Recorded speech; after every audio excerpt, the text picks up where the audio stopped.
London is a very big city. Every year, a lot of people vanish and are never heard of again. That's none of my business, because I am a doctor. My name is John Watson. But one case did concern me, because it was a wealthy patient of mine who disappeared, without a trace. The whole thing began one evening when a mysterious lady appeared at the house of Neville Sinclair. But, madam, I cannot interrupt Mr. St. Clair at dinner unless I know your name. Tell him that a friend, a very old friend, wishes to speak to him urgently.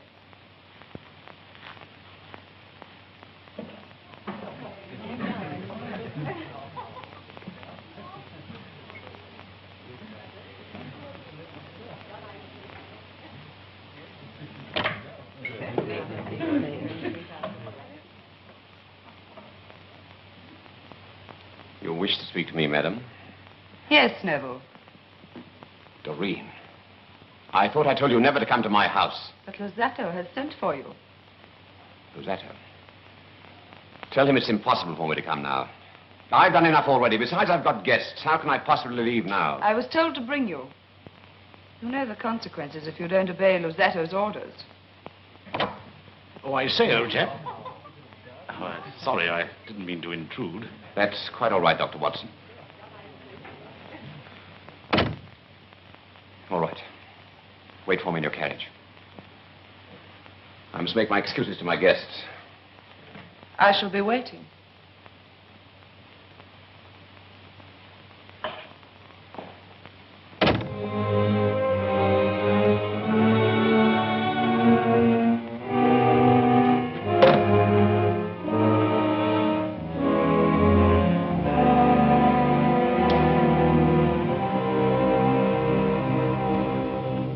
So, Mr. Holmes, you can see from what I've told you how desperately I need your help.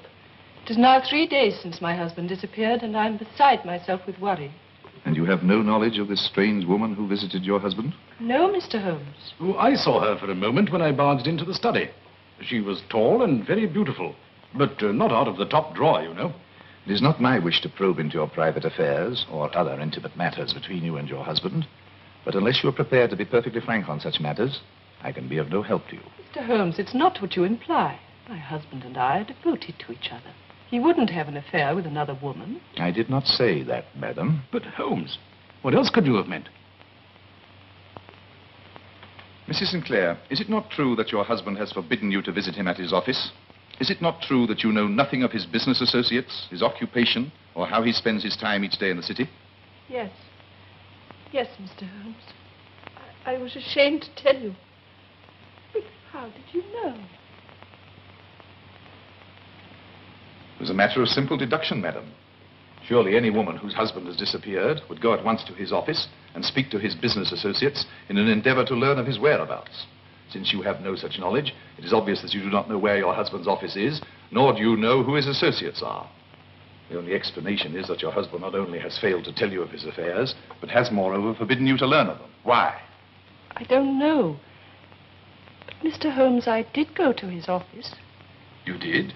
And yet you concede that my deduction was correct? This is not reasonable, madam. Today I went to the office address, and I found there's no such place. Possibly you went there at the wrong time.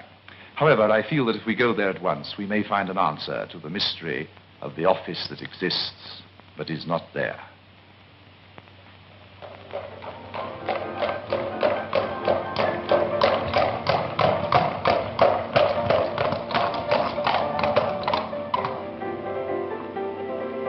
You're right, Mrs. Sinclair. There is no 51. Watson, wait for me, and if I'm not back in 10 minutes, come to my help. Righto. And be careful.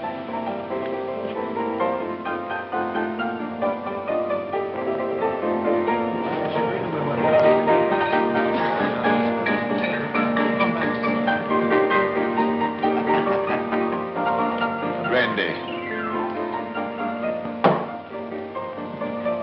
I am seeking a friend of mine, Mr. Sinclair, Mr. Neville Sinclair.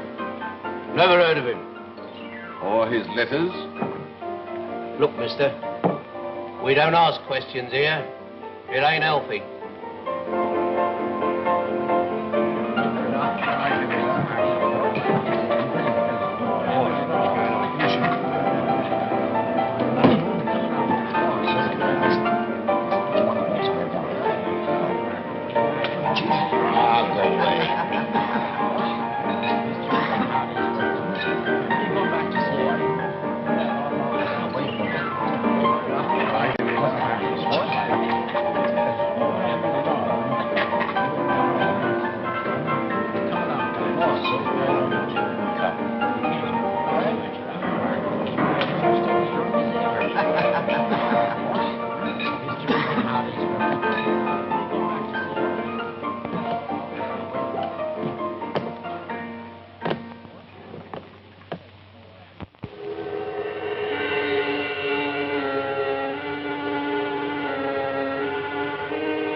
Where are we? Redmead Lane by the river.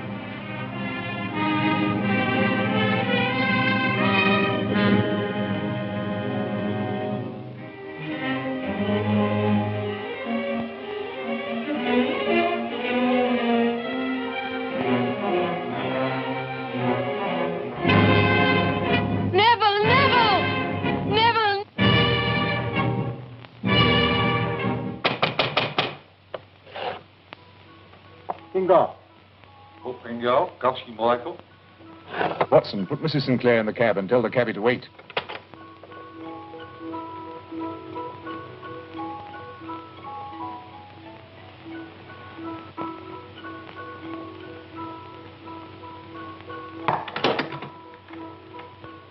Heavens, Holmes, it's an opium den. If your nose had been as sensitive as your eyes, you'd have known that 30 seconds ago. Good evening. I'm Luzzatto. The bar of gold is at your service, gentlemen. We're looking for Mr. Neville Sinclair. The name is unfamiliar. He was here only a moment ago. We saw him at the window. However, if we must search for ourselves... Holmes! Holmes, take no offense! Holmes!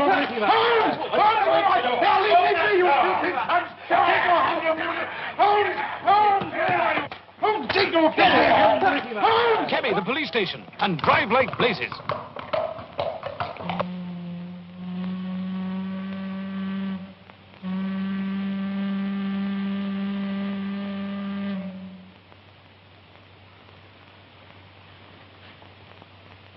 Sinclair.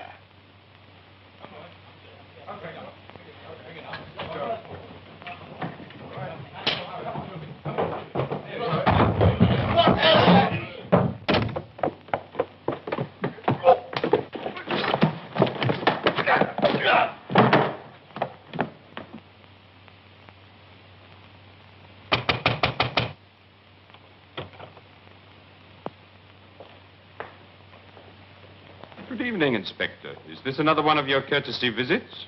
No, Luzzatto. This time it isn't a raid. I'll deal with your opium side later. At the moment, we're more interested in your upstairs room. You realize, of course, Inspector, that you cannot make a search without a written statement from your station. In any case, I don't think you will find anything up there that could be of any possible interest to you.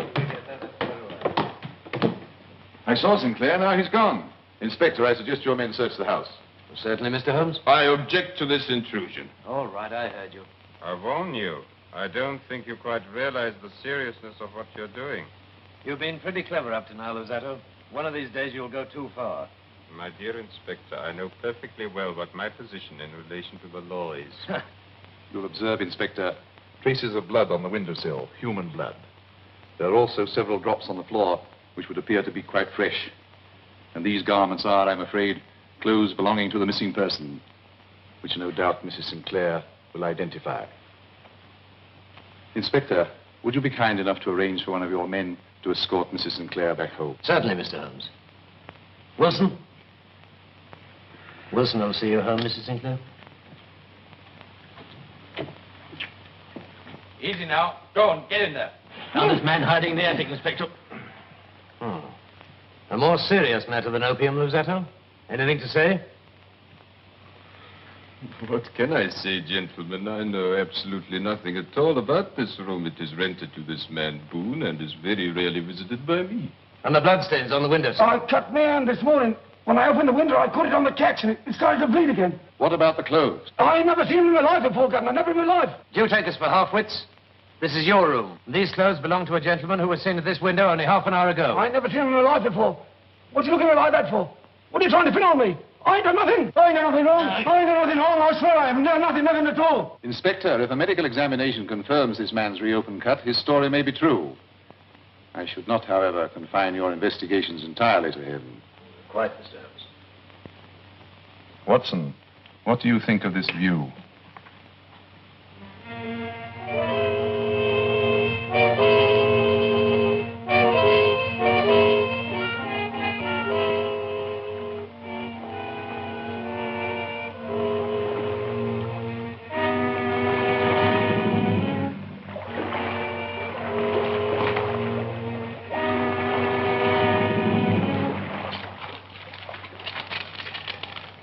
Sinclair's coat. It's very heavy. I say, Holmes, it's stuffed with coppers. And then it is murder.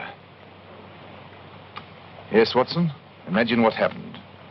While Boone has thrust the body through the window, suddenly he hears the police downstairs. He seizes his victim's coat, then realizes that it will float and give him away. So he stuffs the pockets full of coins and throws it into the river. And would have done the same with the rest of the clothes but for our arrival. Excellent deduction. Now we have no choice but to look into the past of your friend Neville Sinclair. But what's the next move? Supper. Excuse us for interrupting at such a late hour, Mrs. Sinclair, but it is essential for me to continue my investigations into your husband's private papers and documents. I quite understand, Mr. Holmes. I've unlocked his desk. You and Dr. Watson will, of course, be staying with us tonight. Thank you, Mrs. Sinclair. Mr. Holmes. Mr. Holmes, in your heart of hearts, do you think Neville is alive? Kate, my dear. You mean That your husband is dead? Yes. murdered? I still feel he's alive.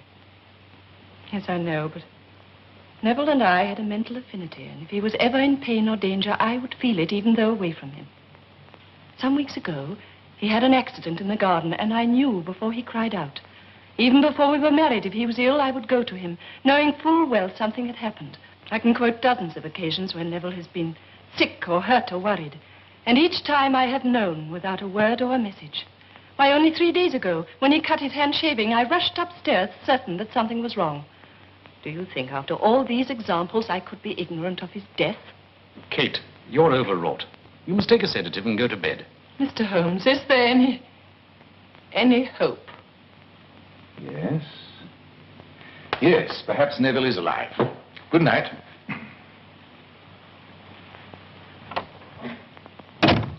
Oh, I say, Holmes, how could you say such a thing? Raising the poor girl's hopes. Watson, I ought to be kicked from here to Baker Street. I hold the key to the mystery. The key? Where? In the bathroom. Bathroom? Yes, look for it before you go to bed. Good night.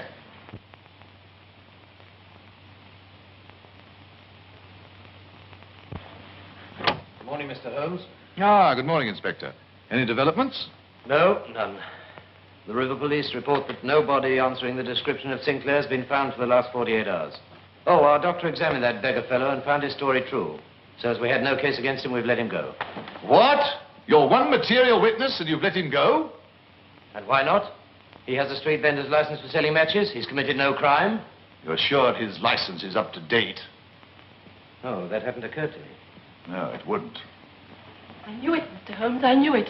I've had a letter this morning. Neville is alive. May I see it?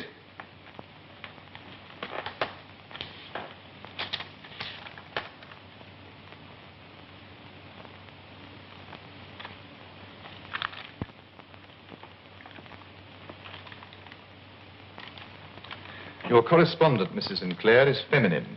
Her occupation, I suspect, connected with the more fashionable dress houses in Bond Street. But how on earth could you... The envelope originates from Astley's of Bond Street.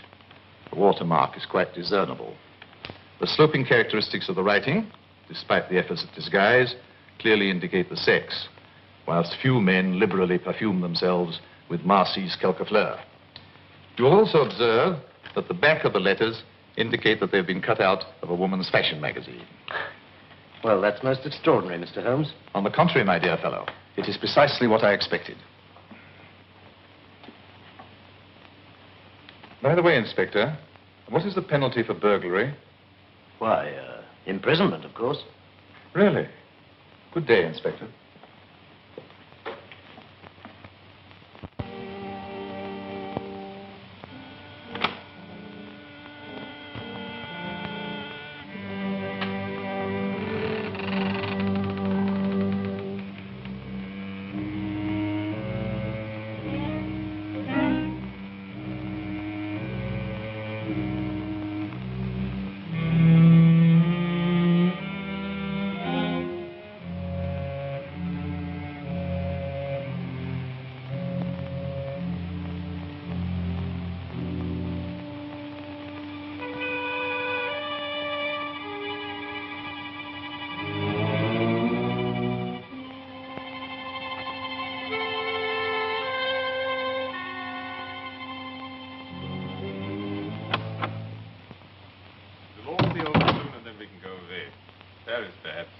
talk of a holiday when we're in such danger. This is so foolish.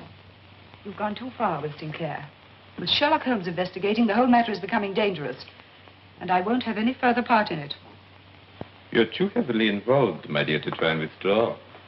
Besides, you should not have any regrets about Neville Sinclair. After all, he didn't have any regrets about dropping you when his inheritance made it possible for him to marry into society. I don't need you to remind me. Neville has served his purpose. That should be the end of the matter. I've not noticed any complaints about the profits. Sherlock Holmes investigating. The profits lose their appeal. The risk is too high. My dear Doreen, Holmes is still searching for Sinclair's body. Why can't you stop that yapping dog before I strangle it?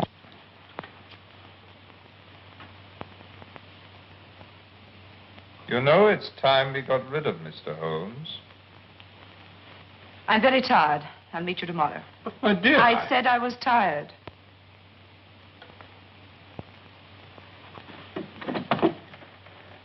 Good night.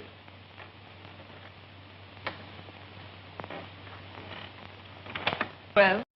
I am on your trail. Tell me, why did you send that mysterious letter to Mrs. Sinclair? Letter? Oh, come, madam. If you wanted to disguise your identity, you should not have cut out words from a fashion magazine. You should have used some other trade paper and a less exclusive perfume. Not that it would have deceived me in the end. Since, however, you sent the letter, tell me the reason. Neville told me to. So he still lives. But what has he got to do with your friend Luzzatto? Last night I had an interesting evening examining Sinclair's desk. You'll be glad to know that the papers on your husband's murder have not been destroyed. The police, no doubt, have still kept the file open for further action. I had nothing to do with the murder. So Sinclair was the murderer. So that is why Luzzatto's blackmailing him. It wasn't Neville, it wasn't. Luzzatto did it. Made Neville believe that he'd killed my husband in a fit of jealousy. Neville was at the Bar of Gold that night, and he couldn't remember anything after waking from his drugged sleep. What's Luzzatto forcing him to do? I can't tell you, I can't. I saw from your letters that you once loved Sinclair. And if you help me to save him from Luzzatto, I give you my personal promise that you can leave England for good and no questions asked. I've said too much already, Mr. Holmes. There's a trapdoor at the back of the Bar of Gold that could tell strange tales of bodies in the river at night. What immunity can you give me? What protection can I expect against a man like Luzzatto? The word of Sherlock Holmes.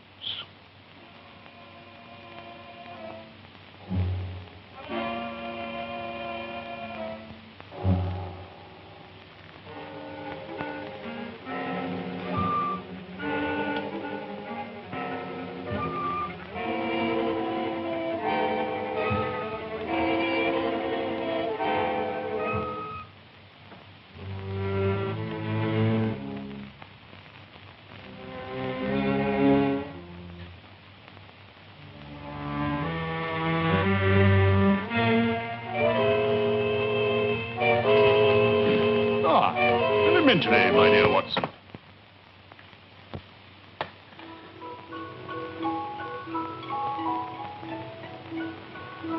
Idiot! This is not Sherlock Holmes. We seem to have made a little mistake, Dr. Watson. Paper and pencil. What are you up to? Release me immediately, or I'll have charges preferred against you for assault and kidnapping. You've had experience of the Afghan campaign, have you not, Dr. Watson? So you will know what happens to uncooperative hostages. You will write a note to Sherlock Holmes telling him to come here, and alone. You can go to blazes, sir. Open this door. Open this door. Here, what are you... Open this door, do you hear? Come on, boys, bring it down. Will you join me in a duet, Doctor? Holmes!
Sinclair. Yes, my dear Watson. The man with the twisted lip. Ah, Inspector. We have found the missing Sinclair. He was a prisoner. Oh, congratulations, Mr. Holmes. You'll be glad to know we've got the whole gang.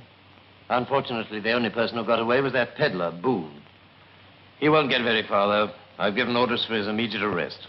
What for, Inspector? His license is out of date. The blackmail is over, Mr. Sinclair. You are completely innocent of the death of Doreen's husband. Luzzatto is at this moment being charged with his murder. Thank goodness for that.